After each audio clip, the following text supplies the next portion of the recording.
It was a crisp autumn evening, the kind where the air feels alive with the promise of change. Emma had just finished her late shift at the diner and was walking home through the quiet, dimly lit streets of her small town.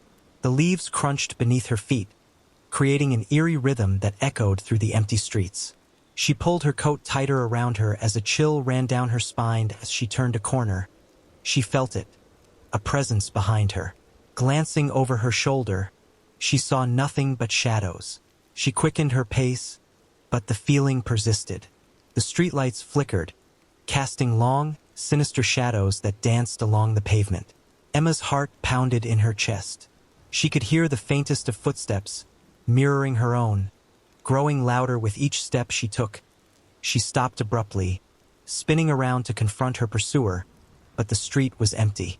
She stood there, paralyzed by fear, when suddenly she felt a cold breath on the back of her neck. Emma's scream pierced the silent night as she turned and saw a figure lurking just beyond the reach of the streetlight. Its eyes gleamed with a malevolent hunger. Emma ran, her breath coming in ragged gasps, her legs burning with exertion. She didn't dare look back until she reached her front door. Fumbling with her keys, she finally burst into her house, slamming the door behind her. She leaned against it, her heart racing, knowing that whatever it was still out there, waiting for another chance.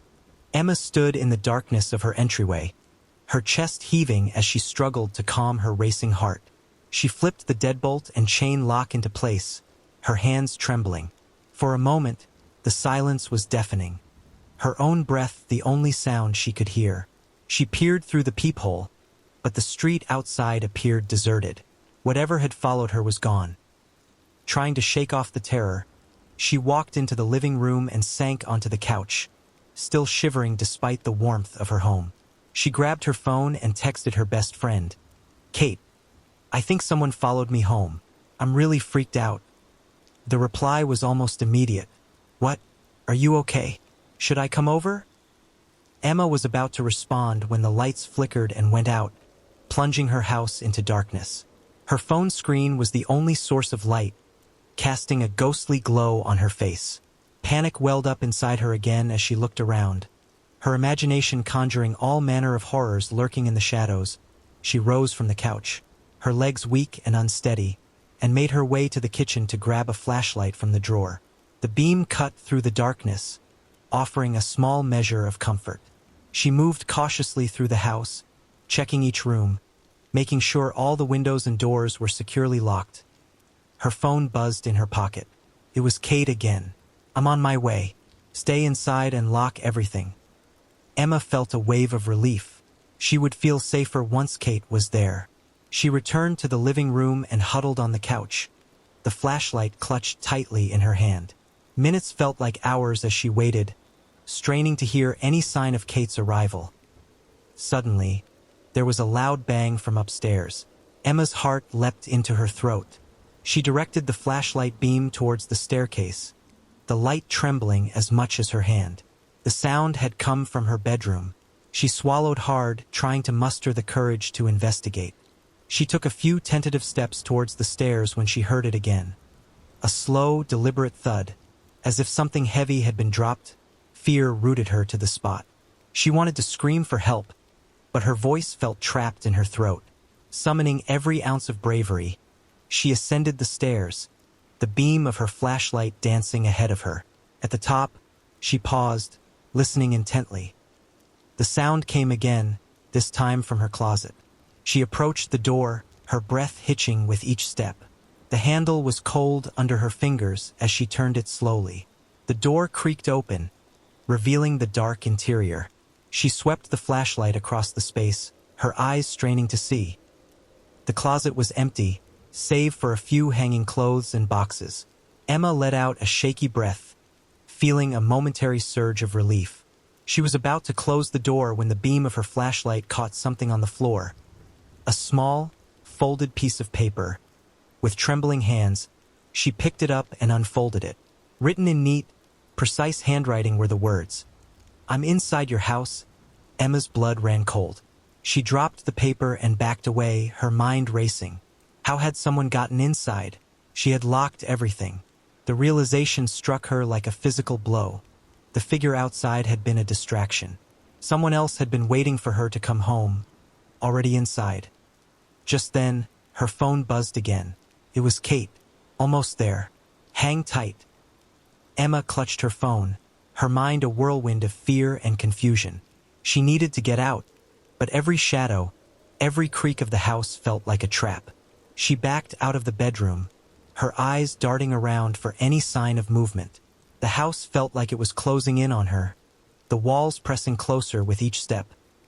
Downstairs, she heard the front door creak open. Her heart skipped a beat. Had Kate arrived? Or was it something else? She held her breath, straining to hear.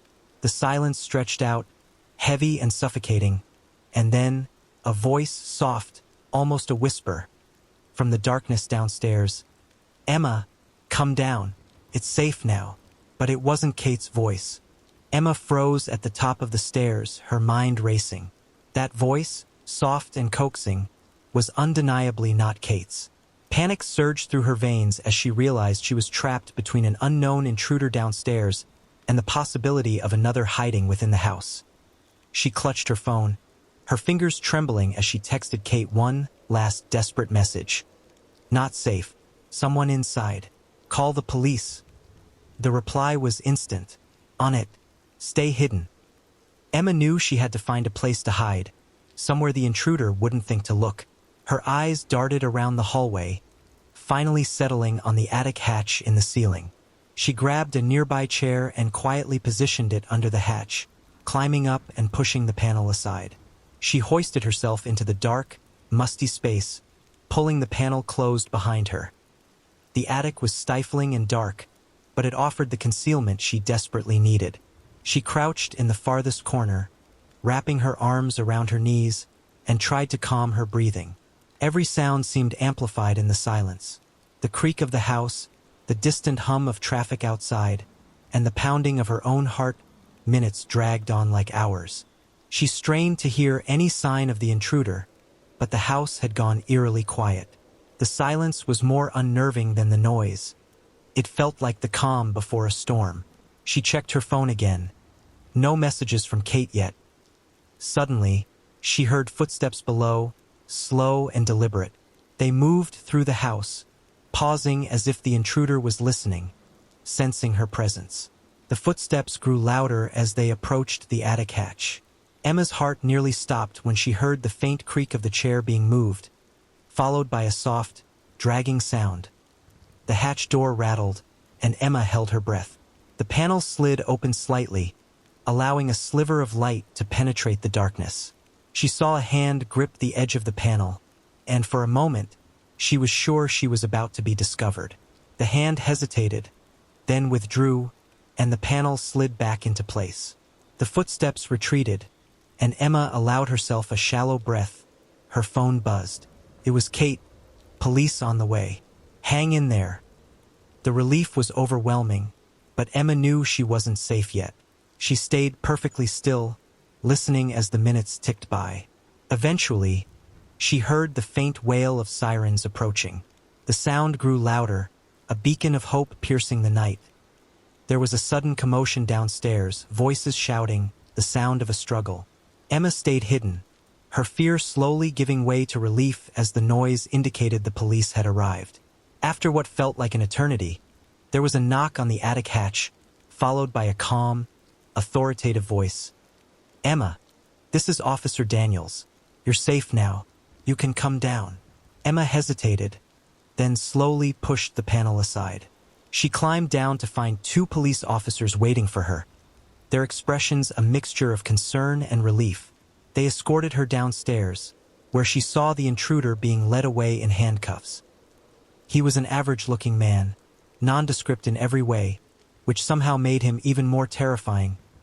Kate rushed in through the front door and enveloped Emma in a tight hug. "I was so scared for you," she said, tears streaming down her face.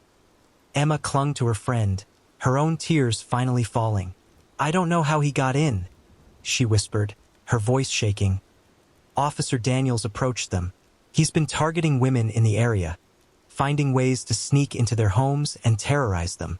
You were incredibly brave to stay hidden and alert us. We'll make sure he won't harm anyone else." Emma nodded, still shaken but grateful for the officer's words. As she and Kate left the house, Emma glanced back one last time. The night felt less oppressive now, the shadows less threatening.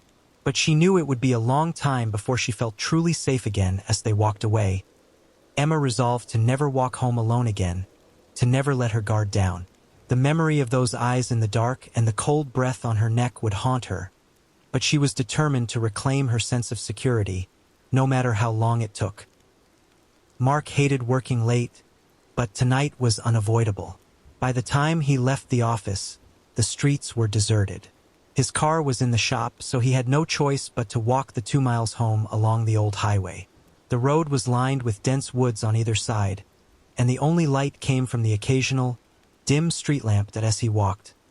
He couldn't shake the feeling of being watched.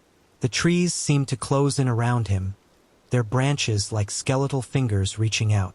The sound of rustling leaves followed him, growing louder and more insistent. Mark kept his eyes fixed on the road ahead, refusing to acknowledge the creeping sense of dread gnawing at him halfway home. He saw it, a figure standing in the middle of the road, illuminated by a flickering street lamp. It was tall and unnaturally thin, with long limbs that hung at odd angles. The figure didn't move as Mark approached, but he could feel its eyes boring into him.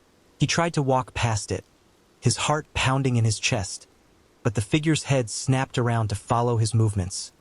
"Who are you?" Mark called out, his voice trembling. The figure remained silent, its gaze unblinking. Mark took a step back, and the figure took a step forward. Panic surged through him as he realized he couldn't outrun it. He turned and sprinted into the woods, branches tearing at his clothes and skin. Behind him, he could hear the figure's footsteps, impossibly fast and steady. Mark didn't stop running until he reached the safety of his neighborhood. He collapsed on his front lawn, gasping for breath.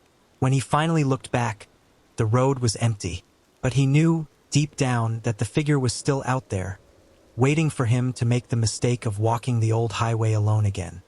Mark lay on his front lawn, his breath ragged and his heart pounding. The eerie figure that had pursued him on the old highway haunted his thoughts. He scrambled to his feet, desperate to get inside his house and away from whatever had been following him. With trembling hands, he unlocked the front door and rushed inside. Locking it firmly behind him, he slumped against the door, his mind racing. Who or what had that been? He could still feel the figure's gaze, cold and unrelenting. He needed to call someone, anyone, to help make sense of this nightmare. He reached for his phone but hesitated, feeling foolish. What could he say? That he was chased by a shadow? Before he could make a decision, a soft knock echoed through the house. Mark's blood ran cold. He peered through the peephole but saw only darkness. Another knock, louder this time, reverberated through the hallway. He backed away, his mind screaming at him to hide, but his body was frozen in place. Suddenly, his phone buzzed. It was a message from his neighbor, Mrs. Henderson. "Are you okay? There's someone at your door. Looks like trouble." Mark's heart raced. The figure had followed him home. He typed a quick response. "Call the police. I think someone is trying to break in." He didn't wait for a reply. He bolted upstairs and into his bedroom, locking the door behind him. He grabbed a baseball bat from his closet and stood by the window, glancing out into the night. The street was eerily quiet, and he could see Mrs. Henderson's porch light flickering across the way. His phone buzzed again. "Police are on their way. Stay hidden." Mark sat on the edge of his bed, clutching the bat, every muscle tense. Minutes felt like hours. The knocking had stopped, but the silence was even more unnerving. He strained to hear any sound, any sign that the intruder had given up. Then, the unmistakable sound of breaking glass echoed from downstairs. Mark's breath caught in his throat. He knew he had to act quickly. He opened his bedroom window and glanced down. It was a 2-story drop, too far to jump safely. He was trapped. The sound of footsteps on the stairs sent a surge of adrenaline through him. He pressed himself against the wall next to the door, bat raised, ready to swing at the first sign of the intruder. The footsteps grew closer, pausing just outside his room. Suddenly, the bedroom door handle rattled. Mark's grip tightened on the bat, his knuckles white. The door burst open, and he swung with all his might. The bat connected with a sickening thud, and a figure crumpled to the floor, groaning in pain. Mark flipped on the light, revealing a man in a dark hoodie, blood trickling from his forehead. The man's eyes were wide with shock and fear, and he seemed far too human to be the figure from the highway. Mark stood over him, shaking with a mixture of fear and anger. "Who are you? Why are you here?" Mark demanded. The man coughed, his voice weak. I followed you, wanted to scare you, rob you, but there was something else out there, man. Something not human." Mark's blood ran cold. "What are you talking about?" The man struggled to sit up, wincing in pain. "I saw it too, on the highway. That thing. It was after both of us." Before Mark could process this, the sound of sirens filled the air.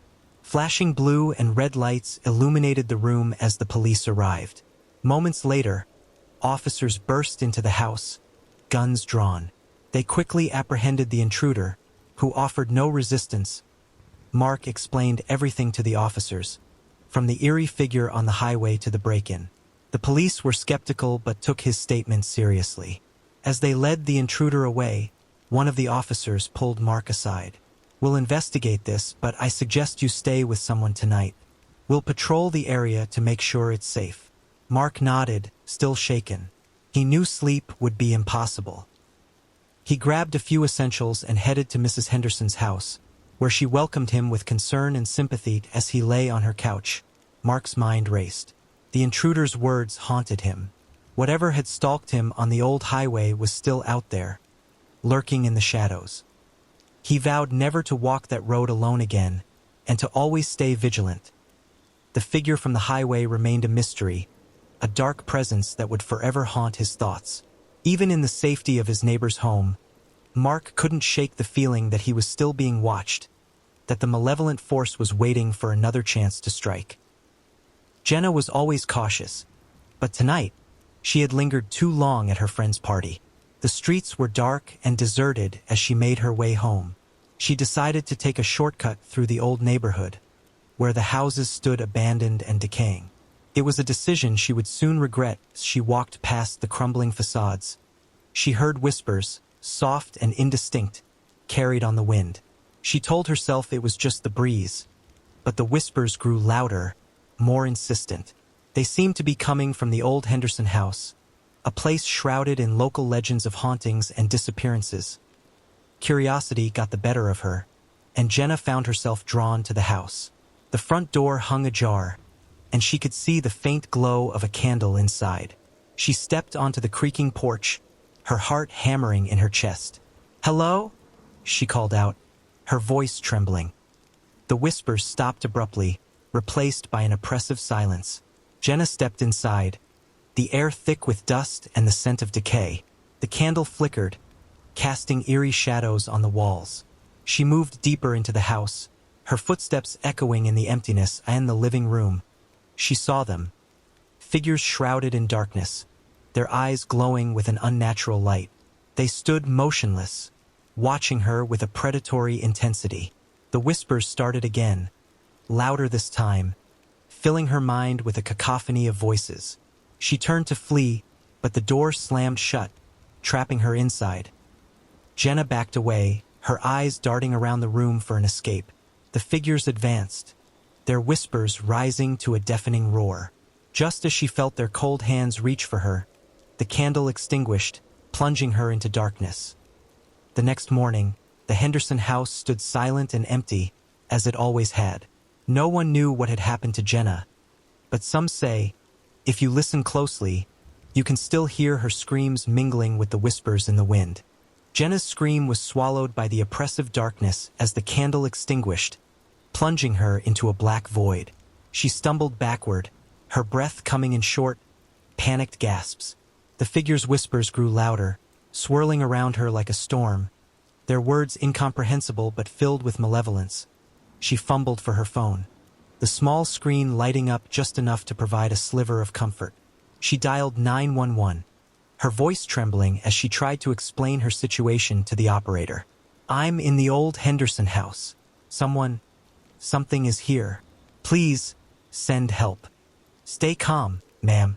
Officers are on their way. Stay on the line with me," the operator replied, her voice a beacon of sanity in the midst of Jenna's terror. The figures continued to advance, their glowing eyes piercing the darkness. Jenna's mind raced. She needed to find a way out, but the house seemed to be closing in around her. She turned and bolted down the hallway, the phone's light barely guiding her steps. The whispers followed, growing more insistent, more angry. She reached the kitchen, the exit in sight. Her fingers fumbled with the lock on the back door. Just as she managed to wrench it open, a cold hand clamped onto her shoulder. She screamed, twisting away and stumbling outside into the night air. The whispers cut off abruptly as she crossed the threshold, leaving her in stunned silence. Jenna didn't stop running until she reached the edge of the property. She collapsed onto the sidewalk, gasping for breath. A few moments later, the flashing lights of police cars illuminated the street, and officers rushed to her side. "Are you okay?" one of them asked, helping her to her feet. Jenna nodded, though her legs felt like jelly. The house? There were these figures. They were whispering, and, "We'll check it out," the officer assured her. "You're safe now." As Jenna watched, the officers entered the Henderson house, their flashlights cutting through the darkness. She waited, every second feeling like an eternity. Eventually, they emerged, their faces pale and unsettled. "There's no one in there," one of them said, glancing at Jenna. "The house is empty." Jenna shook her head, disbelief flooding her. "No, I saw them. They were right there." "We believe you," the officer said gently. "But there's no sign of anyone now. Let's get you home." Jenna rode in the back of the police car, her mind a whirlwind of fear and confusion. The officers dropped her off at her apartment, advising her to get some rest and promising to keep a close watch on the area. That night, sleep was impossible. Every creak of her apartment, every gust of wind outside, sent her heart racing. She replayed the night's events over and over, trying to make sense of what she had seen. The whispers, the figures, they felt so real. Over the next few days, Jenna tried to move on, but the memory of the Henderson house haunted her. She avoided the old neighborhood, taking longer routes to avoid even glancing in its direction. But the whispers lingered in her mind, a constant reminder of the terror she had faced one evening. As she sat in her living room, she received a call from an unknown number. Hesitantly, she answered. "Hello? Jenna, it's Officer Davis. I wanted to give you an update." Her heart skipped a beat. "Did you find anything?" "We did some digging," he said, his tone serious. "The Henderson house has a dark history. There were rumors of occult activities and disappearances back in the 1930s. We found records of a group that used the house for rituals trying to summon something. They all vanished without a trace." Jenna shuddered. "So, what I saw? We can't say for sure," Davis replied. "But you're not the first to experience something strange there. Be careful, Jenna. Sometimes the past doesn't stay buried." As the call ended, Jenna felt a chill run down her spine. She glanced around her apartment, half expecting to see glowing eyes in the shadows. The terror of that night would never fully leave her, a dark cloud hanging over her life. But she was determined to never let fear control her. She would stay vigilant, always aware of the whispers that might be waiting in the dark, a reminder that some horrors are never truly gone. They linger, waiting for another chance to reach out from the shadows.